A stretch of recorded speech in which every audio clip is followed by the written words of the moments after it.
August 2018.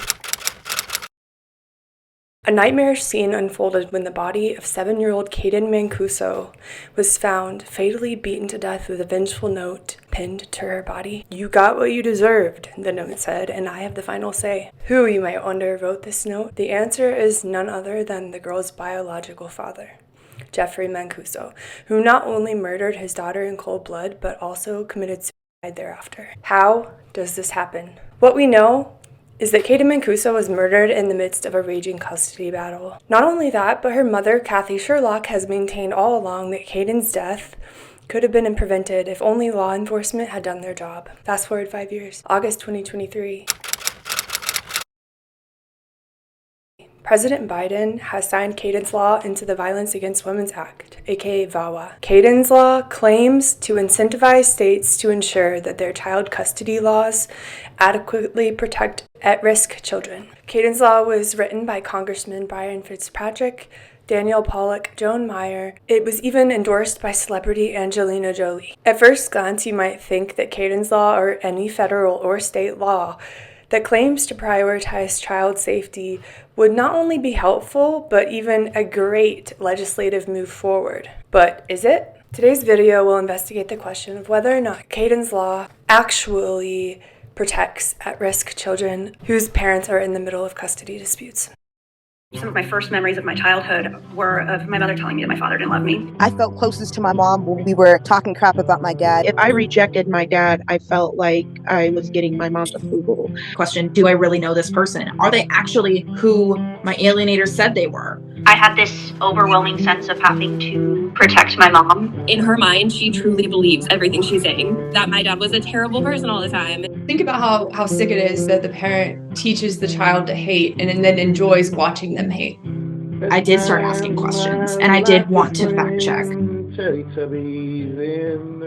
Whenever I see an issue where there are two sides radically fighting and they're not able to come to any middle ground, my alarm bell goes off. When people in power get defensive, I get curious. Few laws have been as fiercely debated in the PA community as Kayden's Law. People are not ambivalent about this issue. Proponents of Kayden's Law praise it as a success for protecting children in custody dispute situations from harm. Critics of Kayden's Law argue that it will harm kids who are experiencing alienation by banning reunification therapy and treatment, outlawing expert witnesses in the court of law, and failing to consider psychological abuse as a factor to remove a child from one parent's custody. As someone who went through parental alienation from the child's side for 20 years, I want to investigate this issue about whether Kayden's Law is actually going to help children and how this even came to be about in the first place. Of course, I wanted to start by reaching out to Kayden's mom. She was gracious enough to give me some of her time. Let's start with the source, Kathy Sherlock, mother of 7-year-old Kaden Mancuso, who was brutally murdered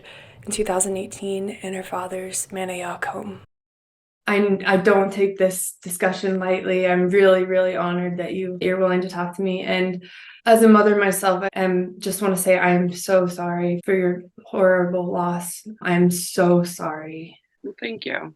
I appreciate it. Doesn't feel real. I don't know. If you don't mind, just share your story. Tell me about Kayden. I really would just love to hear it from you. Okay. So Kayden would be turning 13 this October. I lost her 5 years ago. It was just 5 years, August 6th of 2000, well, this year. So she was killed August 6th of 2018. I was a defendant in my court case. I was taken to court by her father for actually joint custody and I had basically raised her myself since the time she was born. He was around here and there. He had been dabbled in trouble. Or I don't say dabble. He was in a lot of trouble usually pretty much his whole life. There was just something clearly wrong with him, and I could see it from the beginning. And I tried what I thought to do was right, and it did not work out. What I thought then I was doing was completely wrong. I would not recommend it to anybody. When people ask me what to do, I say, don't do what I did a million times, and I would change everything that I did over and over again to be in the outcome that we have that I've come to. Never in a million years thinking that this is where I would end up or this is how my life would be. This isn't your fault, though. This is not your fault at all. And you you can't blame yourself for things that you could have done. This is not your fault in any way. No, I do have some guilt, like, things that I should have done. I went and I got a lawyer and I trusted a system that I had no idea about and no faith in now, and know now that it's not really meant for the people it's supposed to be for. She went to preschool, she had a schedule. There was really nothing kind of interfering. I tried to get along with him. I did. There was a violence component to it. I mean, the scar right here that he smashed my face open with a bottle. I mean, I did. I got away early and I guess for myself safely, but it never ended really there. Even through court, even through the orders. And that's what I thought court was for. I thought that, hey, these judges are going to intervene. They're going to tell him to stop. I'm finally going to get some peace. They're going to leave me alone. There's going to be an order. There's going to be something that's going to spell out what days he can have her, what days he doesn't have her. We're not going to have to do this back and forth, this bashing, this, whole crap that goes along with this custody stuff. I thought really that's what was going to happen after however many years I spent in court. And that's not what happened. He, again, didn't get his way. They take everything from you, basically. I mean, I had to decide whether to pay my rent or to pay for an unnecessary mental health examination. And I had 3 small children at the time. What do you do? What does one do? And obviously I paid for it, but it didn't even count. I had faith in a system that I didn't have faith. So yeah. Nobody's listening to you. Nobody wants to help you. The only way to do anything about domestic or any of its forms in any of its forms in this country is to go through the court system. And you look like what kind of circus they put you through only to take your money and your children away. So these cases don't make it to the courtroom. Yeah. Only the ones that make it there are the 3% are the most dangerous ones out there. And it's like, there's a myth in this country where women are doing this just to get back at their ex. There's a million of things I could have done with my time, my life, and my money than try to get back at my ex not give him my daughter. That was not what this was about. And people don't see that there's something that happened in the 80s and the 90s that comes up with this whole alienation thing. The entire community of the alienation will tell you the same thing, that you're making this up, that you're doing this to get back at them, and you're lying. And it's like, there's no other option here. Like, you're not going to explore or consider anything else, and it's automatically alienation, and that's all that it was. And it's like, you don't even want to go for like choice B or maybe another thing. You won't maybe think this one out a little bit, that it's automatically that's what it is, and there's couldn't be anything in between, right? And I learned that quickly, unfortunately, that's what I was up against when I went through all this and raising Kaden. She was scared. She had voiced it. I had to get a restraining order against him for him trying to kill everybody on Thanksgiving. I was at work. It was a disaster. Nobody listened to me. The cops were always at my house. The cops were like continuously at my house and investigating me, doing well checks on me. I mean, the amount of times that the police were at my house investigating me, and then the one time I called when my daughter was missing, Kaden was missing that night, they hung up on me. So, I mean, that goes to tell you, like, the difference in kind of how I was treated and how a lot of other people are treated, and like kind of how the police treated me in that situation. They hung up on me, and then I went to the house and called 5 times, and it took them an hour and a half to come to the house on a 911 call and sent me home again without her. She was laying dead behind the door. I didn't know that at the time. Every single part of the system had failed, me and her. So that's where I think I just started continuing to yap, and probably people were annoyed, and they couldn't unhear it. That's the beauty of, free speech in this country. I could continue to talk, and what were they going to do to me? You know what I mean? My daughter was already gone. Talking about the law, how did you get involved in making this law? Well, what happened is, for whatever reason, there was a lot of media attention drawn to my daughter's murder. Like the publicity that it got, it was just very strange. And I don't know why, and I'll never know why, and I don't care to know why, but I just know that it had gone. Her story had hit friends in Florida, California, I mean, before noon. And it was just bizarre that it just spread that fast. And it was, a girl killed by her father in Pennsylvania, Philadelphia is hitting, nationwide news. You hear stories like that all the time, right? But then you don't really hear much more about them. But they just kept coming. They just kept coming to me and asking me to do interview after interview after interview. And I just kept saying yes. I had also met the governor within a month. And I also did Nightline within 3 weeks. So it was weird. People were drawn to Kaden's story, and it just kept continuing on and on and on. And as all the times that people have given me advice on what to say in media and to the governor, they've given me talking points, and I could come up with my own talking points on what things needed to change, but could I really vocalize them, verbalize them, and make me not look like a blubbering idiot in front of everybody when I'm really a nurse for 20 years and I do not write laws and I have no background in law or anything of the above. So I just started talking, and people just kind of kept reaching out. And I do remember that we said, we are going to make a law. When things started finally after the governor, me and my sister walked into our I'd actually like Google this stuff. Like, walked into our House representative's office, Perry Warren, who we still work with on this law here in Pennsylvania, and said, "Excuse me, Mr. Warren, we are here and we would like to know how to make a law." And that's like really how it started. And he was like nice and polite, and he sat down with us and he was like, "These are the steps." And it's not just like something that I learned in college that I'm just a bill on Capitol Hill. It's a lot more in depth and a lot more structured than that. What do you think that in Kayden's case, what do you think could have prevented legislatively your daughter's tragic passing? I'd like to say that I had asked for supervised visitation, and I'm meaning at the time like supervised visitation as in like had maybe one other person been forced to be with her and him at the same time, that she might still be here, right? Like I'm thinking his mother. I'm not thinking of some institution, some jail.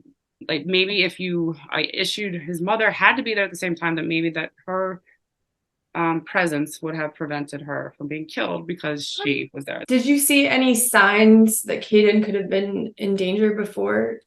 I feel like, yeah, there was multiple times that didn't feel safe, but didn't feel comfortable killing me because she didn't want to get me or him in trouble. And she had said that to the actual evaluator and family members and other people, that she knew that, I don't know what he said to her on his side. And I didn't put her in that situation to tell me. I said, because there was, someone like snatching kids at the Walmart or something. And I was like, listen, I know that if you feel unsafe or around your father in particular, I need you to run and you need you to find someone. And she's like, well, Mom, what if the man that I find like takes me? And I was like, the odds of you running from psychopath's hands into the kidnapper's hands are pretty slim. But I didn't say that's what I said. But all right, fine, find a lady if you need to and call me. And I said, and or the police, and we will come get you. And I know that she was trying to get away, and I know that day that she was killed, she was trying to get away from him, and she just couldn't get out the door, and her shoes were on, and she was found by the front door. I know for a fact. My little girl was funny. She just couldn't get out that door. And I never wanted to have that conversation with my child, at the point where I said, I don't care if I get in trouble. Like, oh well. That's and she couldn't get out. So sorry. Found by the door with her shoes on. I know she was trying to run, and all the other doors were open. I can't even think about what really transpired or went down that night, because it's disgusting what he did to her, and that he had the ability and the potential to do something like that to not the potential, that he actually did that to his child. It's disgusting. If you've ever read any of my other part of my story, hopefully you just know how she was killed. And it was evil.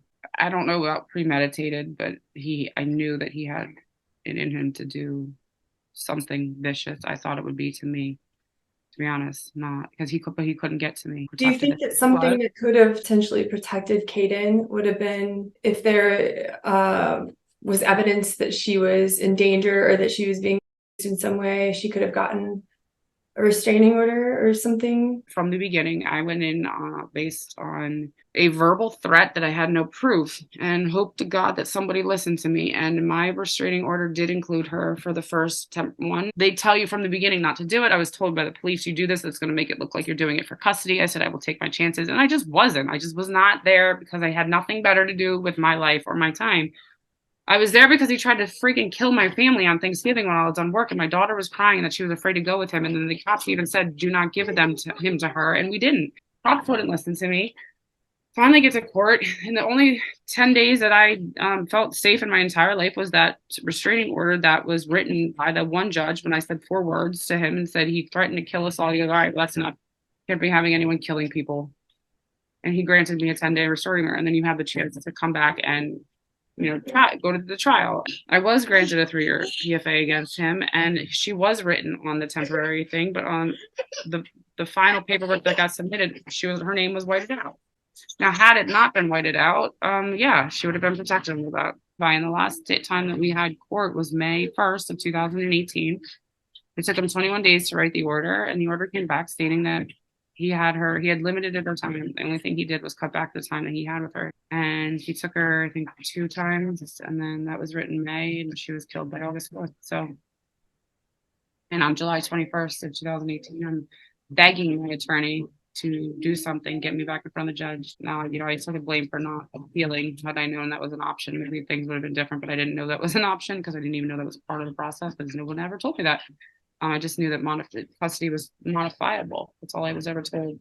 And so I kept begging her to get me back in front of the judge, and she refused. And she kept saying, no, I can't take you back in front of the judge if you're going to be contempt. I said, I'm not contempt because, cuckoo over here says I am. Like, there's legit reason why I need to get back in front of the judge. Like, he's being crazy. And she wouldn't listen to me. And my last email to her says, please, I am legit afraid for this child's well-being. If you are unwilling to help me, please point me in the direction or someone that is willing to do so. And I never heard back from her. Called every other attorney in the area, and nobody could help me. The last time when she was with her dad? Yeah. So nothing. I couldn't file for emergency. I couldn't file for anything. The only thing they said I could do is I could file for modification, which would take me about 3 months to get another court date. He had her during what was supposed to be your time? No, when he had her at all. Like in July of 18, he had told her on the phone that he hated her and she was upset. And I said, there's something seriously wrong. I remember being at work being like, I think I look back now and he was really just spiraling down. There just continued to spiral down. And I just wasn't really picked up on the warning signs, but then I was crying, but there was like nothing I could do. No police was going to help me, no, they weren't going to remove her. I couldn't even file for emergency custody. There was not even an option, and everyone says that there was, and I can tell you right now that there just wasn't. There should have been something I should have been able to do when I felt that way, or that things were spiraling the way that they were, and there wasn't. And that was another thing that really sparked me to kind of be like, that's the problem. When you have this like happening and knowing that, like, my emails are there and I'm crying, saying to my husband, we're going to have a dead child on our hands. Like, we need to do something. And having absolutely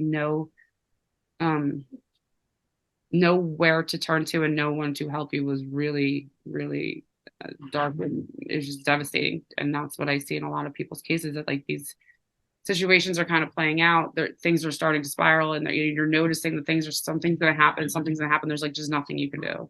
I feel like, why'd you give her to him? I'm like, you're right. I should have never dropped her off that morning. I just thought, yeah, I was following your order. Yeah, I said, yeah. I was following my court order, and I shouldn't have. And I'll say that out loud for the rest of my life. No, I shouldn't have. Everybody else is 100% right, and I do get to live with that guilt for the rest of my life on having dropped her off. I remember being at work saying to myself, if my husband ever stopped or something and didn't drop her off, just keep her, and we'll deal with the consequences, whatever they were. And I remember my heart dropping, finding out that he had already left to take her there, and just saying, okay, it's okay. It's one day, you can get through it. She'll be back tomorrow, and we're on vacation, and we want to deal with it for however long. And like, you can do this, like telling myself, like, you can do this. It's just one day, she'll be back tomorrow. And I never saw her again. I'm so sorry. I am really, really grateful for you sharing your story. And I'm really sorry that you've had to go through all this. I would like to try to talk about some of the backlash against Kayden's law. Right. And I want you to know before we talk about this, that I am on your side. I think the court system needs to be overhauled completely. And I want you to know too that I'm not in any way pointing my finger at you or placing blame on you at all. You're a victim here too. And I want to just try to find some common ground if possible. I see a lot of fighting both ways, and I would like to be able to find some common ground. Is it okay if may I just share a bit of my story with you? Absolutely. Please do. So I know that you mentioned alienation, and I have seen this so often in court, unfortunately, like what happened to you, that you were accused falsely of alienation, and abusers now in court are basically exploiting the term parental alienation in order to keep their custody of their kids when they have no business having custody of their kids. Right. And whatever we call it, I don't really care what we call it, but when one pathological parent can turn their child against their other parent, it's absolutely something that does happen. And it happened to me. It happened to me when my parents were going through their divorce when I was 9. And so my mom just targeted me, and she only turned me against my dad. I have 4 younger brothers. They've always had a close, healthy, happy relationship with my dad. But me, I believed all the lies, that he doesn't love me, that he has narcissistic personality disorder. I mean, that he is unsafe, is missing part of his soul. I mean, I believed it hook, line, and sinker. So over the next 20 years, I didn't even spend the night at my dad's house one time. Not even once. I had such a hard relationship with him without having that decision to cut him out of my life ever really backed by any evidence. I had so many problems throughout my life believing that, like my mom told me since I was 9 years old, that one day I'm going to write a best-selling book called The Hole in My Heart about why my dad doesn't love me. I figured all this out last year. I've been seeing my dad through a new set of eyes and just evaluating, trying to pick up evidence about how he treats me, my kids, if he says what he's going to do and everything. And he actually is a loving and present parent. And I realize now, well, damn, I missed out on 20 years that I could have had with my dad due to brainwashing and manipulation. And, you know, when my mom was happiest with me would be when I would talk badly about my dad with her. That's when she would always be the happiest with me. And, you know, if she was mad at me, she would call me his name. And she was always making me tell her that it was all my decision. So I believed it the whole time. And now I know the truth, that my dad does love me unconditionally. So my goal is to protect kids who are going through actual severe alienation. Basically, I'm trying to say that this absolutely exists. And at the same time, two things are true at the same time. In court are accusing actually loving, healthy parents of being alienators, like in your case. So how do we address this? Like, how do we fix this? But how do we keep all of the children safe? Because I don't know. I wish I had an answer. I really don't. The term, because it has become with such hatred towards me, it just annoys me. I know that it's not a made up thing, but it's like, for me, it's comparing two different types of situations to try to be one situation where they're really not. So I didn't really have an alienation claim in my case. He just Googled it one time. I can't relate on the alienation claims, and I can't relate on the claims because it wasn't really applicable in my case. You know, yes, she was mentally and verbally probably, but do I use it as a huge factor in my case? No, I don't really have an answer. I don't really have ways. I can just say that I would hope that, you know, a generalization of the best interest and the safety of the child, that a judge would take a closer look and see what's really going on, and they just don't. I think, though, Kathy, I think you have more power than you give yourself credit for. You are Kayden's mom. This law is being written in her name. You have more power than you give yourself credit for. I mean, can I be really frank with you? My worry, I'll just say it. My worry is that, or concern is that these lawmakers are using Kayden's tragic murder to push their own agenda forward. Oh, I can see that. I'm well aware of who they are. I can tell you, it's sick. I told you, this is a disgusting thing that I wish I was never involved in. I can tell you that. Yeah, 100%. I've known that. I've seen that. It's interesting when people are up for election who talks to you and who doesn't. You know, but you should see the hatred that I get for that. And it's sick. And you're right. I absolutely do know that people are using this law to gain publicity, to gain re-election, to gain whatever they want. I'm well aware. And I wish I knew, honestly, more what to really do about it. I try. I will still continue to try. I will speak out in the truth in the name of my daughter and her honor. But I mean, if anyone wants to help me, no. I want to help you because I know that you have. By all means. I want to help you because I see that you have a well-intentioned desire to change things for people who are in your situation. And I think to try to help other people after you've been through something so extremely painful is one of the best things you can do. Put purpose to your pain and try to help other people. And that's what I'm trying to do with my project too. You know, hearing the story about Kayden's death and murder, and hearing from you and your goals, I guess I see like two things. It doesn't line up with the actual law, because yours doesn't sound like it was of any case of parental alienation, yet the Kayden's law is pretty much all just anti-parental alienation, people just trying to get rid of. No, I think that the actual language of it is just trying to keep the actual, like, the debunking part and the reunification. Do you know that part? Are you intact with that whole thing where I went to California and the people at the reunification? That's where I was being accused of not being allowing military to reunify. I said, then use a different word, because I'm telling you that it's not the same thing. There's a lot of things out there that people think, especially with the alienation, especially with the reunification things, that I really can't dabble in. I just not an expert. I don't know about it.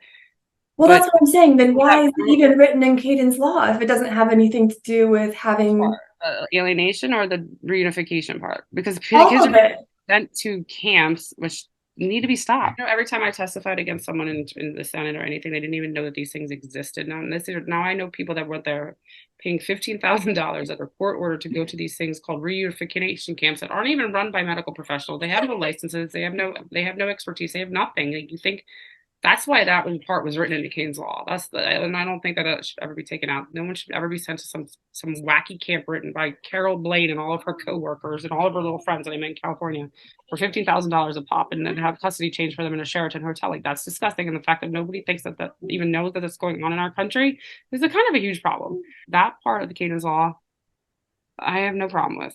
Well, I know that if I were a kid in my situation, I would have needed to be separated from my mom. I think that we need to have those more regulated, and like, it's all experimental. That's the thing. They don't really have treatments for these kids. But to have therapy with the parent, I think reunification therapy, I don't see anything wrong with that. In fact, I think they need to name it something else at this point in life. I think we need to. Yeah, I have no problem with that. We need to just rename it something else, because I spoke with a reunification therapist in California when I went out there for that conference, and I was like, I don't really feel like that applies. Like, and if that's the biggest problem that you have with this, then maybe you should come up with a different name. And I wish someone would tell me that they can name one person that Kayden's law is actually harmed. I don't even know how I got caught up in all of this, like, to be honest. Well, that's what I'm saying. Correct me if I'm wrong, please. But it seems like you set out to make a difference that would have, preventing this tragedy from happening with your daughter. Somehow this law and her name has ended up talking about reunification and parental alienation, and I don't see how the two go together. Yeah. Well, I do know how that does play into effect. Do I understand it? I can't honestly say that I do. Again, I'm the mother, but I'm not the writer behind it. I can tell you that you do know who wrote this law, right? You know the people that did it.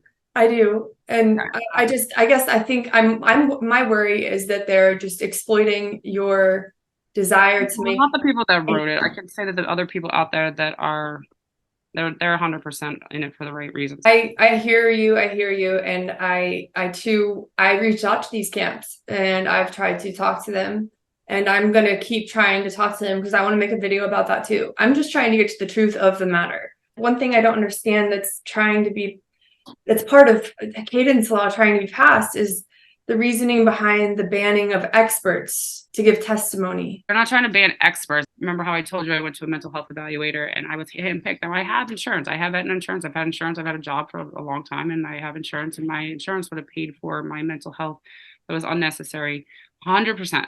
Right. But the judge wanted me to go to Dr. Weinstein, and I had to go to Dr. Weinstein within 4 weeks. Right. And I also had to pay out of pocket and cash for Dr. Weinstein because that's who Judge Humphrey wanted me to go to.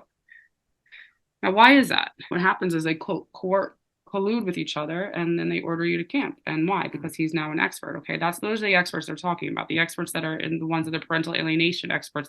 My mental health eval could cost $6,000, and my eval could cost $4,000. Imagine what it's costing for these experts to come in. Okay, like I'm talking big bucks here, and I'm talking like this is like serious money. And that's all it was ever trying to do, was avoid the Arnold from coming in and ordering you to camp. I agree. I agree with a lot of that. I think that I don't see any situation where it's okay for an expert to be colluding with other people. How do you prove it though? You know what I mean? It's almost like don't throw the baby out with the bathwater. Like sometimes experts can be helpful, but I understand. Absolutely. I feel like that. I think the whole point was that like these experts should be like trained in domestic violence. number one. Okay, most of them are not. Year-long problems in this country, and again, as much as I wish I could solve them all, I don't think I have it in me to do so, and I don't know how to. If I could solve world peace, wouldn't we all, right? You know? I don't think, yeah, no, but I know that a lot of people do respect you. What happened to me and Kaden, or to my daughter? There's no book, there's no rules, there's no nothing when it comes. There's no how to deal with your murder child for dummies book out there. There's nothing that tells you anything. But at the point where I was getting like, it was starting to affect everything else, that I was getting angry, or that I was, and that was not how I want to live the rest of my life because of what people were saying about me. I'm really sorry you've been attacked. That's the last thing that you would need. That's the last thing that a grieving parent deserves. So I'm really sorry about that. I can tell it's just another layer of pain, unnecessary pain, you know? There's just one other thing I want to touch on. Some people, you know, you disagree on an issue and some people can't get past it and they can't have a discussion, find some middle ground. I'm trying to, you know, not be that person. I know that Kaden's law would be able to protect millions of more children, specifically children who are in the position that I was in, if they amended Section 3, which talks about psychological. And in practice, I please correct me if I'm wrong, but it seems like this part of the law will remove a child if they're physically abused, but will not remove a child if they're psychologically abused. And about that, I mean, I would hope not. Like, again, I'd have to read Section 3. This is the part. I understand what you're saying, but I would hope that would not be the case, because if that's by the way it's written, I mean, that is what it's written. That is what it's written. And in my view, it seems like to have him try to kill the family, to have him be violent in front of her, you know, that all is causing a lot of severe anxiety probably in your child, and that would be classified as psychological. And to me, that's kind of the crux of the issue, that what could have prevented her murder possibly is that if they had been able to say, yes, she's being psychologically abused, you know, she needs to be protected from her father, from seeing her father. I agree with you. And Kaden's law is actually arguing for the opposite. It's actually arguing for the opposite, that even if a child is psychologically abused, you do not remove them from the home.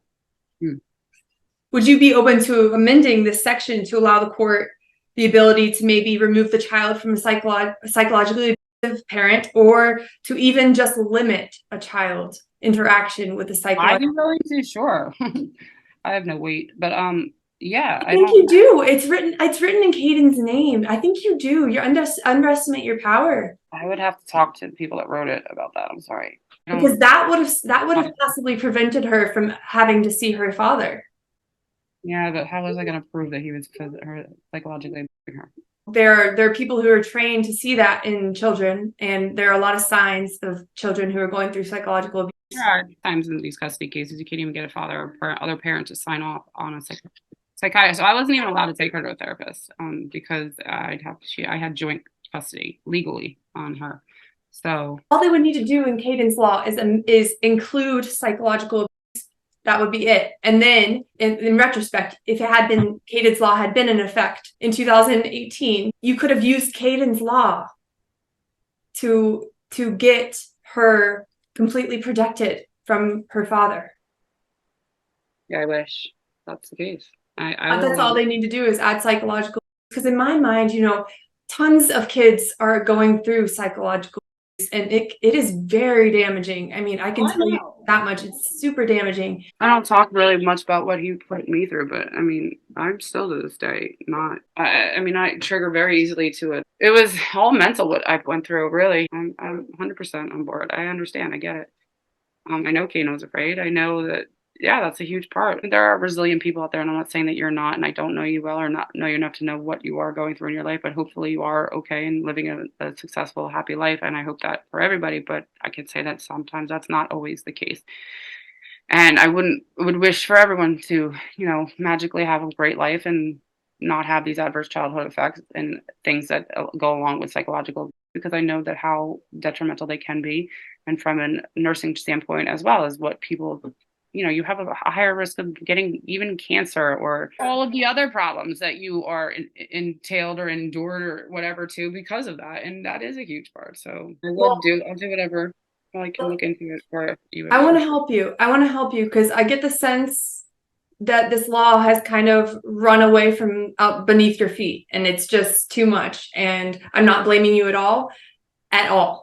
But you do have more power than you realize. And you can help save millions more children by just insisting to add the psychological abuse element. That's, I think, some common ground where Kayden's law could be so much more effective and powerful at really saving a lot of kids, because a lot of the time psychological abuse comes before the physical abuse, or God forbid the act of violence down that, you know. Yeah, no, I understand. I get it. I do. So I want to help however I can for you to really take back your power here, because this is written in her name. It will be around in books on the internet forever, and it should be something that, you know, you're proud of completely. I understand. Sorry if I came across too strong. No, you were right. I thank you for bringing that to my attention and even taking the time to do this in a normal way. So thank you for not calling me names. And people are really mean, especially on the internet. I think that a lot of people have just used this situation, Kayden's tragic murder, and your willingness to make some changes, good, positive changes out of it. I think they're exploiting that to push their own agenda that they've been having for a long time.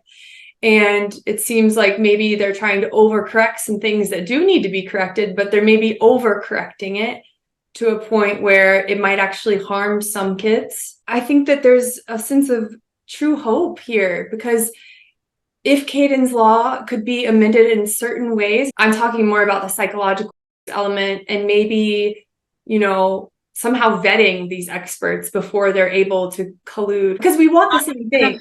There's no documentary on Kayden's law. I'm just saying, if there were, you know how like you have a good movie that ends well, like, well, this didn't end well.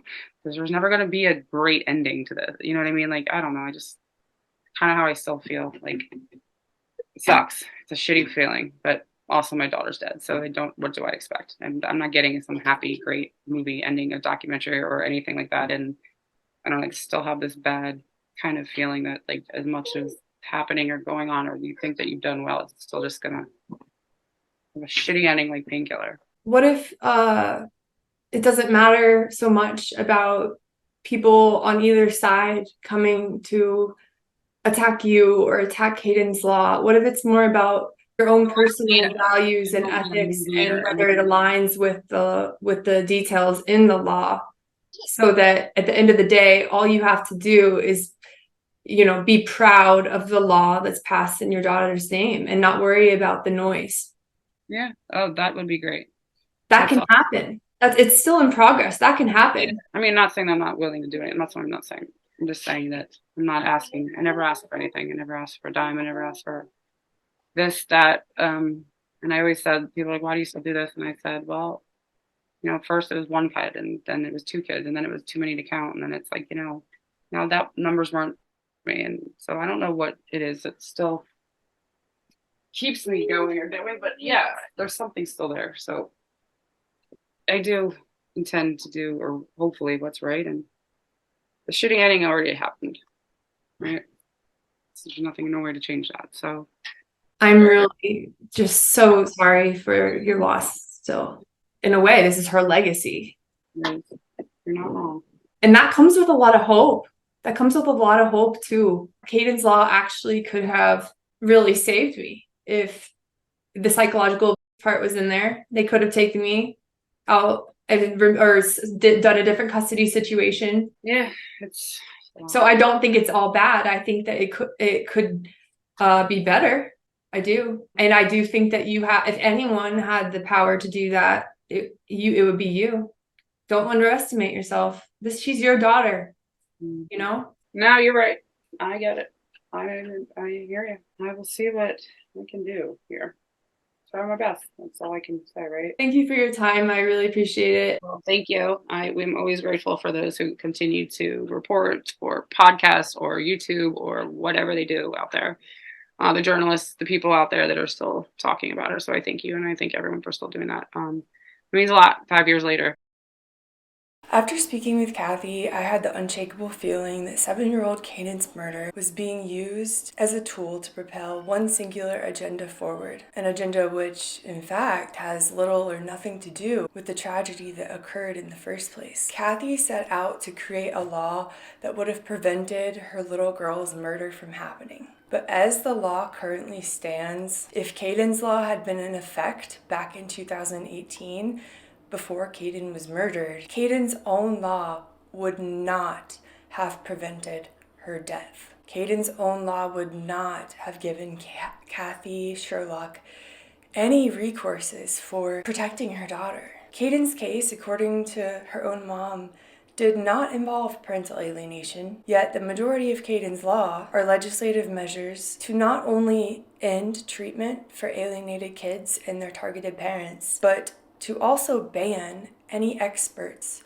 from discussing these complex issues such as personality disorders, coercive control. Feeling quite confused, I knew that I needed more information. I reached out to 2 advocates who are familiar with the language in Kaden's law and the process of legislating. After all, I figured it's only fair to get both sides of this issue. Today with me, I have Rael Pinta and Claudia Ovales. If you guys could start by just please introducing yourself, a little bit about why this cause is important to you and who you are.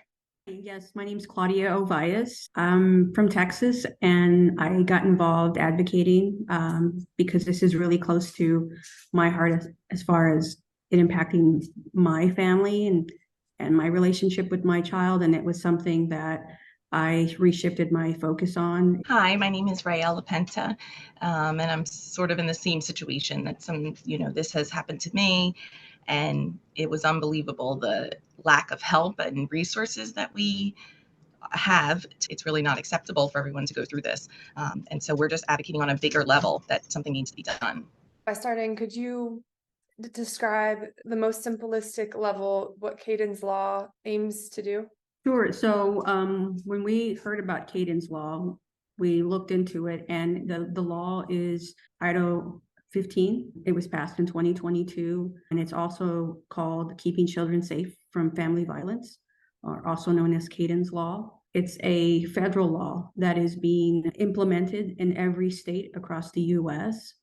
It does have federal incentives attached to the law. Rael and I were involved in looking into which states would be the first to implement this, and we discovered that there had been quite a few, but the one that we started the most involvement was in California last year, which was SB 616. You mentioned that it's a federal law with federal incentives. Could you describe what that means for people who might not be sure? The federal incentive is a VAWA stop grant, which increases the funding for domestic violence and sexual charges. So it has directed $1 billion in supplemental funding for domestic violence and sexual services through the American Rescue Plan, which basically promises states additional money up to millions of dollars if they pair in legislation. There are groups, though, that have taken this grant and have added child abuse, even though it is a domestic violence intended grant. It's definitely praiseworthy and necessary to prevent these tragic cases of murders like Kaden Mancuso. However, Kaden's law is so extensively inaccurate. Issues wind up banning parental alienation and banning things like reunification therapy. So the laws that are coming to each state are really concerning. The law encourages fabricated and false allegations. Some of the laws say that if a parent is only accused in court, you then have to agree to meaningful therapy for a year before you're eligible for custody, likely have supervised visitation. I guess my first reaction is wondering how we go from protecting against child abuse and domestic abuse to outlawing reunification therapy. Like, how do we get to that point? Well, like Rael stated, the narrative of this is very one-sided.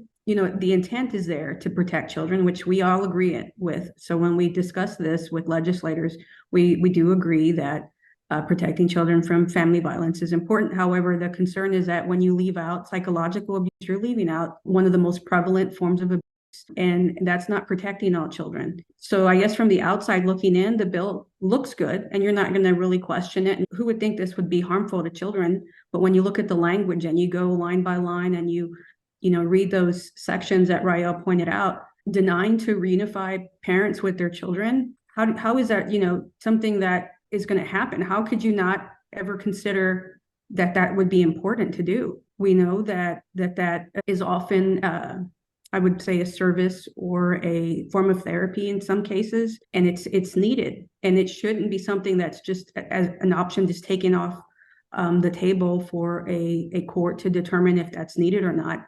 I mean, this really just goes in there as it's not going to be an option anymore. Therefore, these parents are going to be just out of luck to ever reunify with their children ever. So that's where it's very harmful to children, to the parent. You're also talking about the other child's grandparents, that those family members. So when is that ever going to be repaired? That relationship or that parent-child contact problem ever going to be addressed or repaired? Because this law does not doesn't want to allow that to happen. And a lot of parents really need to look into this law, because so many of them that we associate with and in these groups, they're still going through litigation. They're still trying to get to that point where they're going to have that end result. And if this is no longer an option for them, what's going to happen to them and those children? Let me make sure that I'm getting this right. If Kayden's law is passed, reunification therapy cannot be an option for anyone in the state?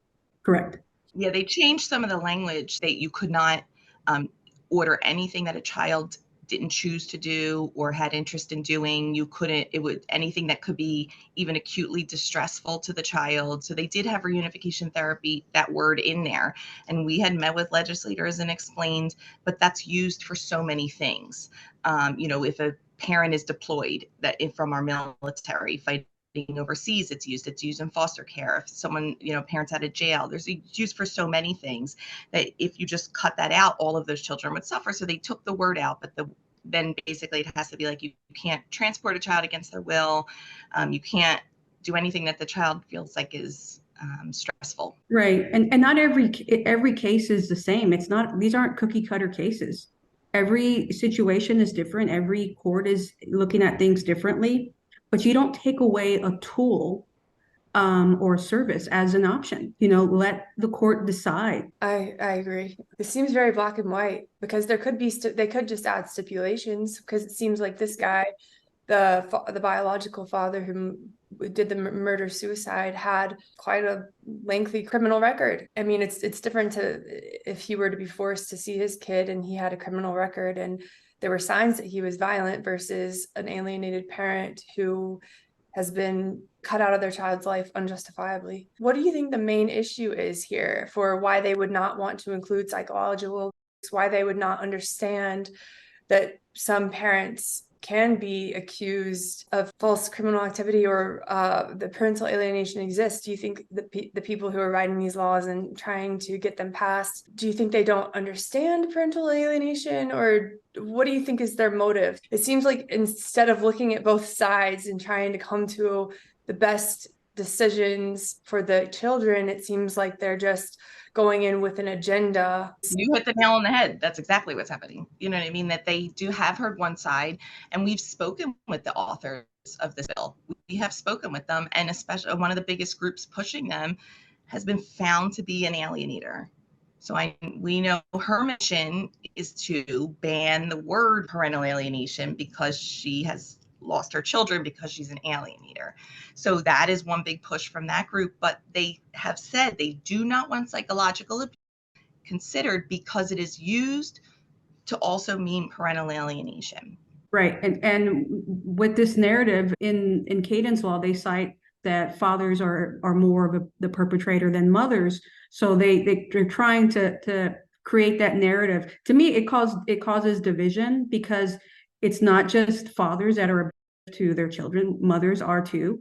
And I don't think they want that painted picture that mothers are also.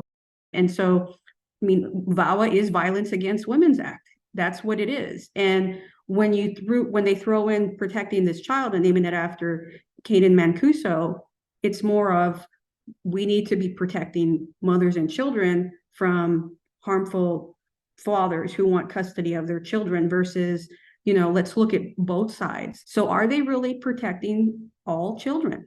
And the answer is no. And that's where we come in, because all children need to be protected. And that's where we are. We want all children protected from all forms of abuse, not just sexually and physically abused children, because we know it happens. It happens, and it's way more difficult to figure out that you've been psychologically abused. You can go a whole lifetime without figuring it out. It seems like Kayden's law is born out of good motives, but how did Kayden's case come to even be on the radar with parental alienation in the same bucket? Like, it doesn't seem like that was a case of parental alienation. So I'm still confused. I think that the tragic death of Kaden Mancuso, because it was a child and the mother was looking into some form of social justice or some form of accountability, that when this reauthorization of VAWA was being planned, that they decided to include her case, because then it would touch on the child homicides by a parent, and they could create this language to cover these things. I think the intent was to protect children, but because they don't agree with the alienation or the, identifying that or looking into that, they just created this one-sided narrative just to cover physical and sexual. When we know from a fact from the mother herself that Kaden Mancuso was psychologically abused. Why not include that?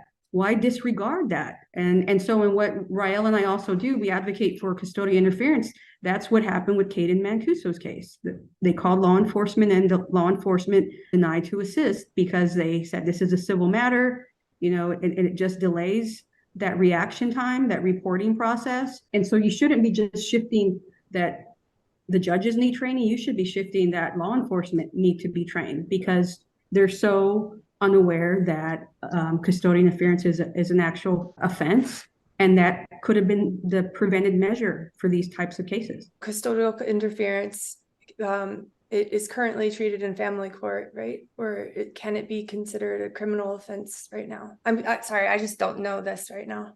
Yeah, it's a law in every state, and it's been for like 40 or 50 years. It's against the law, so it's two different courts. So family court is when you have a lawyer and you have a petition, and it's person against person, like in family court, like a custody dispute. But a criminal law is like when your car is stolen, where you call the police come out, take an offense report, and then they investigate the crime. And custodial interference is a crime in every state for a reason, and tragically not enforced generally. And that's something that is our main goal, really, is to work on, one, changing the laws, putting new laws in, amendments, and getting this enforced so that these kind of things don't happen. Right. And one of the connection is what we've made is that when a parent is denied their child or that visitation, that's what leads to these behaviors, because now you're withholding the child, you'll work on the child, and that you're breaking up that bond by chipping away those good memories and, implanting those bad ones. Long term, what does this do to the child? And so this is a law that's existed, like Rael said, for over 40 years. It's in every state. Not enough parents know about it, because we're often told that if we have to report a visitation, we have to go through our attorney. We have to go and file another motion, when I already have a piece of paper that says I'm supposed to see my child this weekend or this summer. But the other parent is withholding, and it's not it's just for unjustifiable reasons. It's just because they don't want to comply. They want the relationship damaged. Parents need to know that this is an option, and if it's not being enforced, there are things that you can do within your state to get it enforced. You can get the law amended. You can talk to your legislators, but this is a key component. It's been there forever. So instead of reinventing the wheel, let's start getting this enforced and mitigate those behaviors. And like we said, this was something that has been found in Kaden Mancuso's case, in Grayson Kessler's case, the other case in Colorado. So that's the connection, is that that is happening. And instead of shifting some of that focus to ensure that law enforcement is doing their job to protect their kids, they're focusing on just judges training, deny reunification, deny recognizing child psychological abuse. They need to be looking at the whole picture. That makes a lot of sense to me. That's shocking to learn, honestly. I remember being that child refusing to go with my parent. It never crossed my mind that they could call the police. So this does go back to Kaden Mancuso's case, because her mom did, correct me if I'm wrong, her mom tried to get multiple times to try to get this law enforced, and she was denied. If you enforce this, you could mitigate that time that they're damaging this child. They're working on this child by keeping them away from you. And a lot of us, we don't get makeup time. In researching Kaden's case a little bit, I found that Kaden actually admitted that she was afraid of her father. So to me, and you mentioned too that even her mom said that she was psychologically, which doesn't surprise me. It's but it's also very sad to think that if the psychological abuse had been taken seriously, she should not have been permitted to be unsupervised. And we have asked Kaden's mom about this, about the bill. Why aren't all children protected? And her response was, I didn't write this shit. Ask Danielle, which is Danielle Pollock, who wrote this language. And we have that language, that comment from her mom. I didn't write this shit. Geez, okay, backing up a little bit, how much control does Kathy, Kaden's mom, actually have now in regard to Kaden's law? Is it outside of her control now? She doesn't have the ability to change anything, or could she advocate to change things about the law? I think that she might have some influence. It could be a little late, but I think she has some influence because she's presented a lot at conferences. Everyone's familiar with her case, or the case of Kaden Mancuso. She's very close to the writers of this bill. I truly believe she has some influence. Going back a little bit about Kaden's law wasn't a law on its own. The language was snuck into the appropriations bill, and that's where the federal incentive comes from. So when they say Kaden's law passed, well, it was in an appropriations bill with made thousands of other bills. So it didn't have its specific own bill number anymore because neither one of the Senate or House bill made it past the hearing. So it didn't pass. It got put into an appropriations bill and the whole bill was passed. 4 pages within thousands. What actionable steps can people take when they hear about this and they learn, oh no, it might be banned in my state in the next year or two? What can parents do? You don't have to be an expert in legislation, but you should be paying attention because there are some good laws that get passed, but there are also some bad ones. Know who your local, state representatives are. We use Legiscan. That's one of the sites that we use. We search for keywords. So let's say for the word reunification, we can enter reunification and see if it'll pop up in the bill. And then we could look into that bill. And when we know that what your legislative session is, then there's opportunity for you to go in and start reaching out to your legislators. A lot of parents aren't looking at this in a proactive way. They're finding out when the bill has already been filed, and now we're on a reactive path because now we need to try to prevent it from passing versus work on that beforehand. And you can contact your legislator and they listen. Believe it or not, I didn't believe that either. I really didn't. Thank you guys so much for this information. You're a wealth of knowledge, both of you. I think people are really going to enjoy hearing about this. I think a lot of people probably don't have this information yet. Yeah, absolutely. And, we all hurting. We're all experiencing a lot of this, but when you can reshift your focus and you have control of something that can be very empowering to you, it just changes things because now you're doing something that's extremely meaningful for the well-being of children. We always talk about the best interest. This is what it's really about, is getting involved. We have success our way, and then we're more than happy to share all of it. Thank you guys for being willing to talk. I really appreciate it. After speaking with Claudia and Rael, I began to understand how this law, which claims to protect kids, has become such a contentious issue. But there's still one piece of the puzzle that I knew I was missing. I needed to hear from the actual creators and writers behind Kaden's law. Danielle Pollock, Joan Meyer, Congressman Brian Fitzpatrick. First, I reached out to Danielle Pollock via email. No response. Next, I reached out to Joan Meyer. Received no response. I also called the office of Brian Fitzpatrick. Please leave your message. Okay then, I guess that was a bust. Nobody wants to talk to me. It's okay. I get it. I do understand. For good measure, I decided to call Danielle Pollock and Joan Meyer too. I left voicemail after voicemail.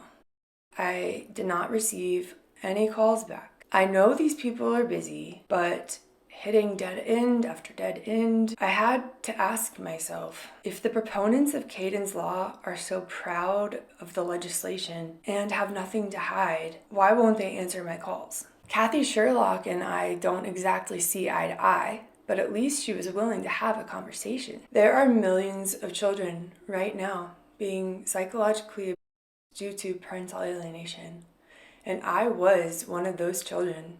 I even waited a few weeks to hear back from the legislators, hoping they would respond, but I have come to the conclusion that they're not going to get back to me. I think I do know why. I think they're scared.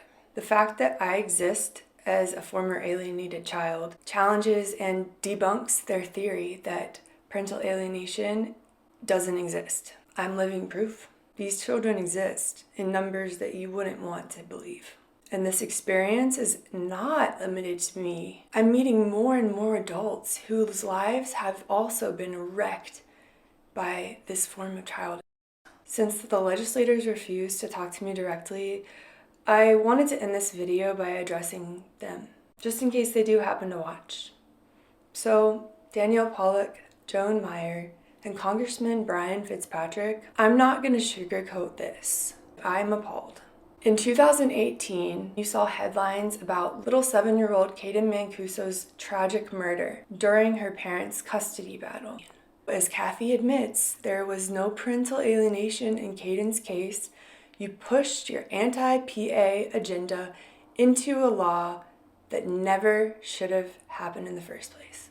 You are failing the millions of children that are experiencing the abuse, just like I was. The kids out there right now, they don't have a voice. They deserve better. They deserve to be protected too. Just because you don't have a bruise, just because you're not bleeding, doesn't mean you're not being abused. I don't think it's a coincidence that none of these legislators are willing to talk to me. A child whose life would have been impacted by this law in a very negative way. I want to say a special thank you to Kathy Sherlock, who was brave enough to speak with me. I'm sure she's going to receive some backlash from this video, so please don't leave her any negative comments. If you have anything negative to say, send it my way. If you enjoy this video or find it helpful, please share. More than any other video I've made, I believe that this video needs to reach people. They need to know about Kayden's law and what to do. Please reach out to your legislators. I want to dedicate this video to Kaden Mancuso, whose life ended way too soon and in a grotesque manner that no parent wants to accept. Let's find a better way to protect all the children. Rest in peace, Kaden.